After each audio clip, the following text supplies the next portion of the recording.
Hi, I'm Hannah Beers Sutton, and this is This Week in Missouri Politics. I'm standing in for Scott Fawn, who's enjoying some time with his family in sunny Disney World. Today I'm very excited. We have Senator Travis Fitzwater, our featured guest on the show today. Senator Fitzwater, thank you so much for taking the time to visit with us. Glad to be here. I am always really excited to talk to people who have been both in the House and the Senate. You're one of the lucky few, the chosen, who have had the privilege of being in the House, served in various chairmanships and positions of leadership, and now you're in the Senate, where I'm sure you'll do the same. Talk to us a little bit about the transition and the difference between serving in the House and the Senate. Well, first of all, congrats on your new role with HRCC. Thank you. I was very involved with HRCC as a House member, and you and I don't know how many hours we spent on the phone talking about races and what's going on with colleagues and future colleagues, and that work is so thankless, and it's a hard endeavor.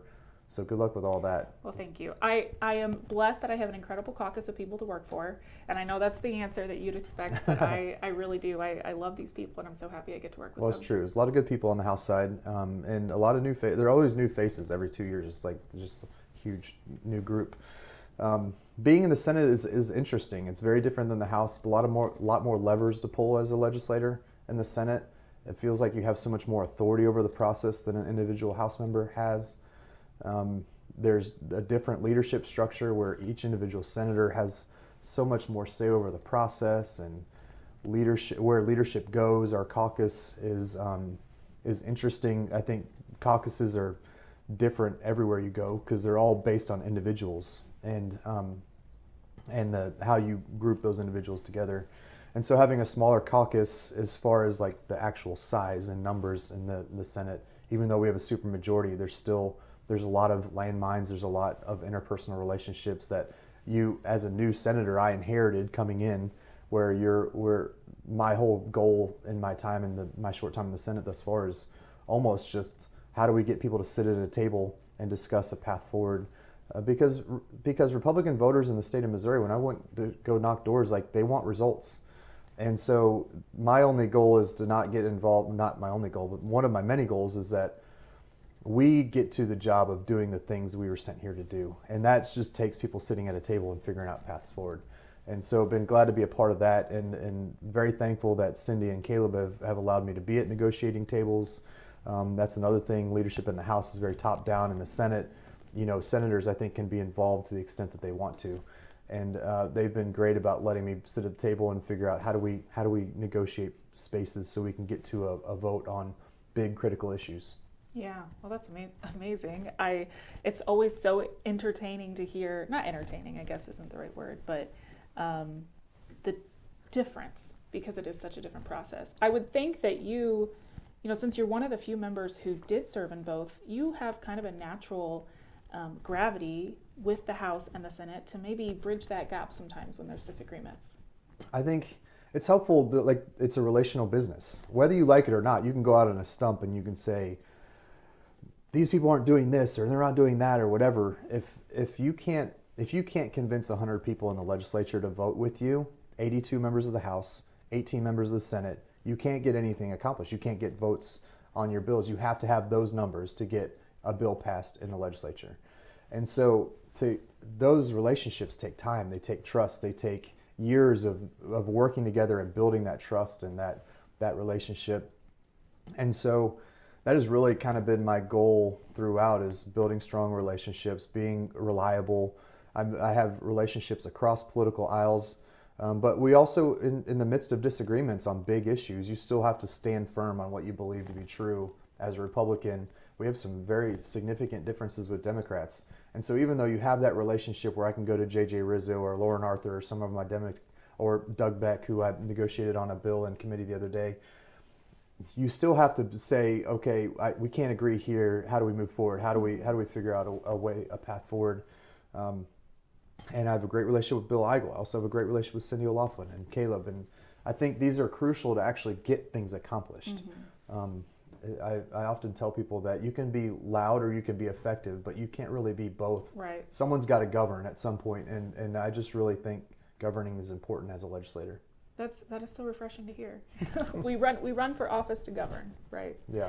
So speaking of running for office, filing starts February 27th, which is about a week and a half away. Lots of people trying to decide if they're going to make the final jump and if they're going to run for office. You had a heck of a first state rep run, but you also had, I'd say, the biggest, craziest state Senate primary in 2022. You were outspent dramatically. And I will say, my husband always says, he says, I'm the one, I predicted Travis was going to win. He was the only one. No. Him and my mom were the only ones that believed we had a during your path. race. Yeah. And what was it like realizing, I did this, I won this? Yeah, well, we had a lot of help. It wasn't just me. I think we felt called. We have a faith walk that you and I've shared about many times, and really believe we were called to this, and felt like even when I was knocking doors and there were moments where, because we were just told throughout the election, we just didn't have a chance because all this money was coming in for an opponent. And so we didn't feel great about it until we got Callaway County results back that night. Even the day of, I didn't feel like we had a path. It felt like we needed a little bit more time. We knew we had momentum, but we just didn't know if we had enough time to really convert. And I'll never forget my mom that day when I'm talking to her about it and I'm exhausted, and I'm like, we've run as hard as we possibly could, and she's like, how do you feel about it? I said, I don't know, Mom, I don't feel great about it. She's like, well, you don't have enough faith that the Lord's big enough to make this thing happen. And I just really believe the Lord was in it. Yeah. And so we had a lot of help from above and on the ground. And we worked our tail off. We had a good strategy that was a risk. We spent a lot on social media, very, very specific, a specific plan that was changing on a daily basis. We did all these little cheap videos and posted them on Facebook and local communities and geofenced, and we were doing very, very unique stuff. And it paid off. It really paid off. And we also had a vision and a mission that I think set us apart from our opponents, because although they were decent guys and they were getting their own message out, we really kind of focused on these three things, and we just kept pumping that into our message about protecting kids, fighting for our freedoms, and growing our state. And when you have that vision and mission, I think people are more apt to want to be a part of it because you're selling them something that they believe in. And we believed it ourselves. We were doing it because we believed in what we were saying. And I think that authenticity comes out in campaigns. And fortunately, we just worked really hard in a number of ways that just paid off at the end of the day. And couldn't be more proud of that. I mean, it's just an incredible situation where all the things were working together those last couple weeks for us. And the fact that we were underestimated was probably our biggest advantage too. I think our one opponent that outspent us by multiples. I just think every polling they got, all the polling information, we didn't do any polling. We just knew what we heard in the street, and we were always down double digits. That was, for us, we just felt like being underestimated was the best advantage we had, and that showed up on the day of the election. Yeah, I think what you said about authenticity is so important, and when I talk to candidates, I try to tell them that's the most important thing you can be, is authentic. You can, everybody watches these political TV shows. You've got your House of Cards and Veep and West Wing, and everyone has their idea of what a politician or a person who's running for office should be, but ultimately your constituents want to know who you are, and they want to know your heart for the district, and they want to know who you are as a person and what you care about. And I think you've done an excellent job with your authenticity and caring about your constituents, and really saying, this may be how things have been in the past, but I'm Travis, and I'm authentic, and I'm going to represent my constituents that way. I think it's counterintuitive too. You don't go in and say, hey, I'm authentic. It's like saying, I'm the most honest person you're going to meet. When somebody says that, it's like, well, if you have to say it, are you really that? Yeah. I think it's counterintuitive, because I just think voters know when they meet you, whether you're real or not. I think they can feel it. I think they can sense it. And not that my opponents weren't. We were just kind of hitting on all cylinders. Yeah. And I think my opponents were passionate about what they believed. I just think we had a message. We knocked the right doors. We had a smart plan that just ended up paying off. It was all a risk because we were outspent. We didn't know if any of this stuff was actually going to work. We were testing out new stuff, and so it was a lot of fun to see it come to fruition and success. Yeah. When we just didn't have a lot of people believe that we could do it. Myself included, by the way. I think we felt really behind most of the time. Yeah, I remember election night. I saw those results came in, and it was very exciting. It was a very, very exciting election night. I'm sure for you especially. Yesterday, on Wednesday, the Supreme Court ruled that the Senate maps are constitutional. So I know a lot of people were pretty convinced that they were going to rule that they were unconstitutional and change up at least Senate District 21, the whole kind of northwest quadrant of the state and some St. Louis areas. And they decided, no, we're going to keep it the same way. What does that look like for the Senate and for you? Yeah, that's a great question. So this is brand new. The Senate decided. I think everybody was kind of thinking either way it goes, we're going to just have to adapt. But this is what I think everybody has kind of assumed would happen. I think, part of it, my opinion on the decision is what precedent are we setting, as far as map creation in the future. And I think that's why that decision there was real validity to making the opposite decision that they made, because I think the future drawing of maps is really important, and the Supreme Court will set precedent. And I think it's got to be constitutional. And I'm no lawyer, so if I talk to a Supreme Court justice that says, I didn't really appreciate you disagreeing with my decision, I'm probably not going to be able to give them the argument that they need to hear to feel better about my opinion. But I think they made their decision. We have to live with it, and here we are. So I think the Senate District 21 will be really interesting. Doug Ritchie, Curtis Gregory, both two very, very different individual Republicans, but both have their own merits and their own space. I think that is the result of this is that race will be a really big deal.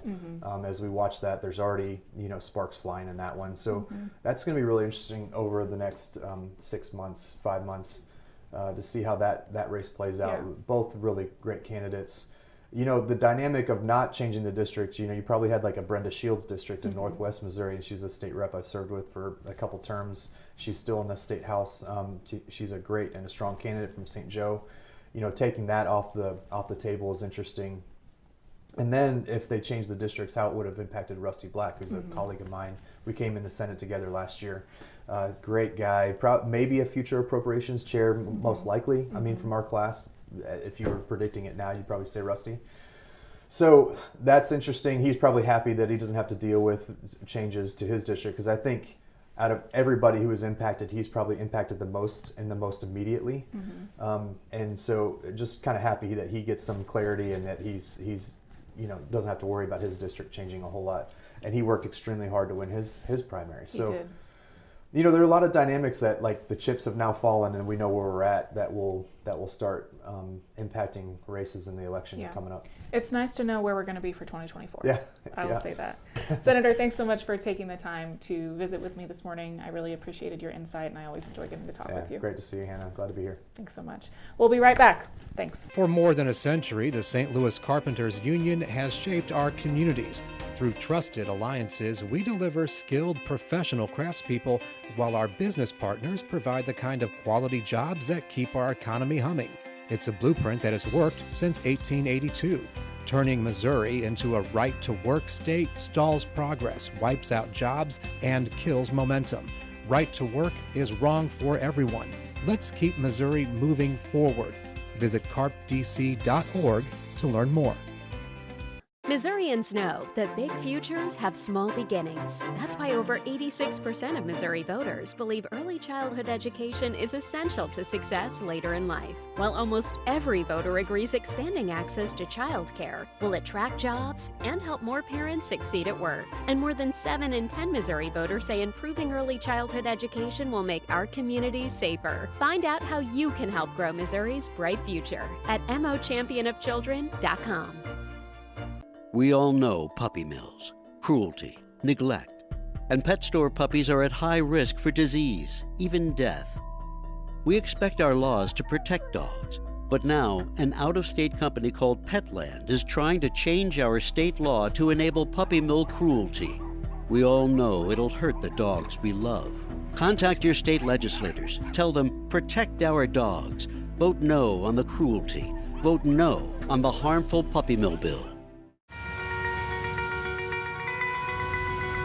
Data captured by our state-of-the-art monitors helps us pinpoint the timing and location of severe weather more accurately and respond to trouble more quickly.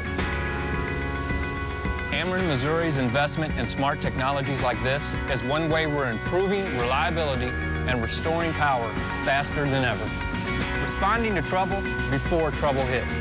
That's energy at work. Ameren, Missouri. Welcome back to This Week in Missouri Politics. We have a great opinion makers panel here for you today.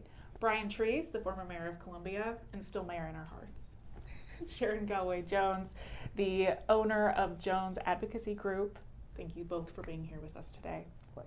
John Ratliff, the founder and owner of Palm Strategic. And Gabby Picard, the communications director for Lieutenant Governor Mike Kehoe. Thank you all for being here. I really appreciate it. So today, lots to talk about this week, but one of the things that I know that is on everyone's mind are the IPs that are circulating. People are gathering signatures. That's what everybody wants to talk about. The abortion IP. So that's probably the highest tier of what people are chatting about. What do you see as far as signature gathering? Do you think they're going to make it? Oh, absolutely. And when you look, it's hard to walk into any library or post office or Walgreens without being asked to sign a petition. I think the enthusiasm and the momentum behind the abortion initiative, we've seen it in other states like Kansas, Ohio. Missouri is going to see that now. I think the Republicans may have gotten a little too clever by half. They thought they were doing themselves a favor by carving up Boone County into 2 congressional districts, so it was impossible for any Democrat to have a competitive seat there. As Stephen Weber noted this week, that will be the tipping point because Columbia and Boone County are in congressional districts 3 and 4 now. They're going to put the people over the top, and this will absolutely be on the ballot in 2024. So Sharon, tell me, when we see that on the ballot in November, what do you think the average voter is thinking about that issue? You know, I think that we are still a very conservative state for the most part, but I think that a lot of people have had pregnancy scares where it was a child that they had no intention of terminating that pregnancy, but through miscarriage or preeclampsia or other issues, they needed that kind of medical care. And I think that knowing that and the fear that we've seen in some other states where you can't get that care is going to tip it over the top. It's not going to be a big blowout, but I do think that we will see passage. John, I know another one that maybe a less emotional issue is sports betting. So I know they're collecting signatures. What's your prognosis for that IP? Yeah, I think so. For both any IP that's coming up, and we only got a little over 2.5 months now left for you to get the signatures. And I've done several IPs in the past, and it's expensive. Used to it was $2 million. Now we're looking. I guarantee they're going to pay closer to $5 to $7 million just in order to get enough signatures from today through into May to get those signatures. That's going to be huge, whether it's for the abortion IP or for sports betting. But I always say you don't spend the first $1 million to buy that first signature unless you're willing to spend the last $1 million to buy the last signature. So I think as Republicans, that's something we need to be aware of, especially if it's going to be on the November ballot. That will be huge. When it comes to sports betting, I think we've seen in the Missouri Senate, it's stalled out because of one senator's problem, and that's taken a long time for us to make progress. And I think you could look at the taxpayers in Illinois and Kansas have benefited from the fact that the Missouri Senate can't get something passed. And I think whoever your team was in the Super Bowl last week, the taxpayers on both those benefited a lot. So I'm hoping that for us, for Missouri taxpayers, for Missouri school children, we're going to be able to get something passed so that way we can benefit from it. And we're not jumping from the borders on each side to get something passed. Gabby, I want to thank you for coming on. We've never been on camera at the same time, so now people will know we're not the same person. They won't mistake me for you. Exactly. But a lot of IPs potentially going to be on the November ballot. For you, are you thinking that how's this going to affect turnout? Yeah, I think it'll definitely, especially when we're talking about sports betting and abortion, it'll impact both sides, I think. It'll be a really important issue that people will come out and vote for, so we'll see. And when we talk about the minimum wage, especially under this current, the inflation we're seeing and high costs, I think people will be thinking a lot more about that than they have in years past. So yeah, inflation is definitely one of those issues that is a heavy, hot topic election issue this year.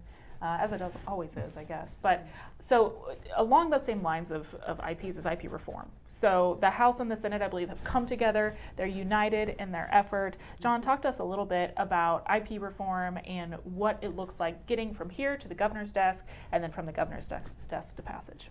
Yeah, so I think obviously the Senate leadership has prioritized, despite the actions of the Chaos Caucus. Senate leadership has spent a lot of time moving this down the line, and I think we obviously was immediately referred as soon as they would sit down to let us refer bills.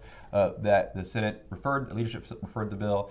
They went come straight out of committee. It's been on the floor. Obviously, we saw this week it was filibustered for a while. I fully anticipate they're going to go right back to it next week, and maybe there's a path to getting it done. The fact that the House has got it put out there, they're on the same page. I think obviously when the Senate moves on a big issue, and if the Senate can come to some agreement to get a bill passed, then I think that goes to the House. The House will hopefully pick it up and get it to the voters, so that way the voters can make their voices heard as to whether or not they believe our Constitution should be continually added to the way it is right now, or if there's an alternative. And so I think no matter what side you are on the IP issue, I think we saw in some referendums a few years ago, whether it's on labor or something else, I think once the voters' voices are heard, then I think the General Assembly has a tendency of listening, right? So whether it's not all the time, but has a tendency of listening. And so I think I'm optimistic that no matter what the decision is, we'll get something passed, at least in front of the voters. Gabby, I saw this week that the governor is deploying the National Guard to the border. We're seeing in polling that border issues, illegal immigration, border security are a lot of Republican voters' #1 priority. Talk to us a little bit about what that looks like. Yeah, definitely. And even though we're in Missouri, I know Lieutenant Governor Kehoe and a lot of Republicans are saying the same phrase that every state is a border state right now. With all the millions of people coming across, it's impacting us just as much as, almost not as much, but almost as much as it is those border states. So Lieutenant Governor was actually able to attend a deployment ceremony for some of our Missouri National Guard that are currently down there. So that was kind of a humbling experience for him to see that we are currently in this fight and just trying to assist those states down there. So it'll be interesting to see what the governor announces, and I know a lot of Republicans and even Democrats will be excited to see something being done from Missouri. So yeah, with our newly minted Department of the National Guard. Yeah. New department. So yeah. So John, yesterday lots of Supreme Court decisions coming down. One of the ones that I think is really interesting is that we cannot, through the budget process, not allow funding to Planned Parenthood. What do you think Republicans are going to do in the legislature moving on from that? Yeah, so we've always said you can't legislate through the budget, and that's kind of been part of a ongoing conversation. I think I saw yesterday, maybe it was today, on Twitter, or X I guess it's called now, former Senator Anders already trying to demand things. It's funny, he demands a lot of things as as I think the mayor called it, has been, and probably never was. But he's demanding a lot of things that's supposed to be part of a conversation. So he is demanding that the Chaos Caucus kind of hold up part of that conversation, or hold up everything in order to continue to try to legislate through the budget, or on the FRA, which would cost the taxpayers $4.5 billion, which is, not only will it defund our rural hospitals, our rural nursing homes, healthcare, senior citizens, but when you have to take $4.5 billion out of the budget if we can't get this passed, that's going to be schools. That's going to be our men and women in law enforcement. It's going to be our roads. There's a lot of, $4.5 billion is a lot of money. Even in state government, that's a lot of money. And we should be very concerned about that. So I'm hoping that the decision yesterday, our elected officials, those in the Senate, will not let that get in the way or cause a greater problem for the people of Missouri. Yeah. So quick round here. We've got a few minutes left, but statewide race. What statewide race are you most interested in? Well, I think everybody's paying attention to the Republican primary for governor, and in many ways, I think the three candidates that are now in that race really kind of epitomize the tripartisan nature of the Republican Party these days, with the MAGA Party, maybe the Tea Party, the Libertarians, the Libertarians and Constitutionalists. I think everyone's probably looking for a home and looking to grasp onto that issue to see, how they connect with voters in the best way. Yeah, Sharon, what about you? Honestly, for me, it's the Secretary of State's race. I think that you know, that office has a lot of weighty responsibility, and we need someone who's going to fulfill the job description of that. That includes, you know, financial institution security inspections, things like that. So I'm really anxious to see who comes out of that, and hopeful it's the adult in the room. John, what about you? Yeah, and I think she's maybe getting at the adult in the room. I hope is Senator Caleb Browden. I think he's proven he can win tough elections, and I'm not convinced this is going to be a tough election for him. I mean, Caleb has proven that he will go out and do the work, raise the money, meet the voters, and I think a big part of that conversation is, to Sharon's point, is meeting voters where they are, not just the fake conversations we see on social media, but actually getting legislation done. I think Scott was one who said a couple of weeks ago that Caleb has been the most consequential conservative in the last 20 years in Jefferson City, and I think if you look at his record, that's definitely the case. And I think voters are going to find that out, and I think they'll be with him. And obviously, back to the governor's race, I think that Mike Kehoe is going to come out on top. I think similarly, he's got a great story, a kind of a story of the American dream. He's going to go out and meet with voters, connect with voters, and realize that we need an adult in the governor's office to steer the ship of state. I think he's going to do a fantastic job at that. And obviously, I think Lieutenant Governor will be Speaker Dean Plocker. So that's where I'm at. What about you, Gabby? So obviously, working for Lieutenant Governor Kehoe, I get kind of a front row seat to his character and his work ethic. And bottom line is, no one's going to outwork him in this race. So I think once the campaign has and it already does have a lot of the funds that it needs to get the message out there that of his character and common sense, conservatism, I think he will come out in the end. So. Awesome. And with the last minute, who won the week? Well, clearly Kansas City Chiefs won the week. What a game on Sunday, the most viewed television program, online streaming or on TV in the history of television. It's sad their celebration was cut short with a senseless and probably preventable tragedy. Yeah. I mean, honestly, I think that along those same lines, Mayor Quentin Lucas and the men and women who serve the city of Kansas City are getting a chance to show what they can do to try to protect people. This could have been a much larger tragedy than it was. We are incredibly lucky at this point that the casualty rate was as low as it was. So, I mean, I really think that this is a chance for Kansas City to show what they can do. Yeah, as someone who was there yesterday when it happened, I want to thank the men and women of law enforcement who were there, the people of Kansas City who were there to help, and specifically William Evans, who was there for my wife. So I appreciate that.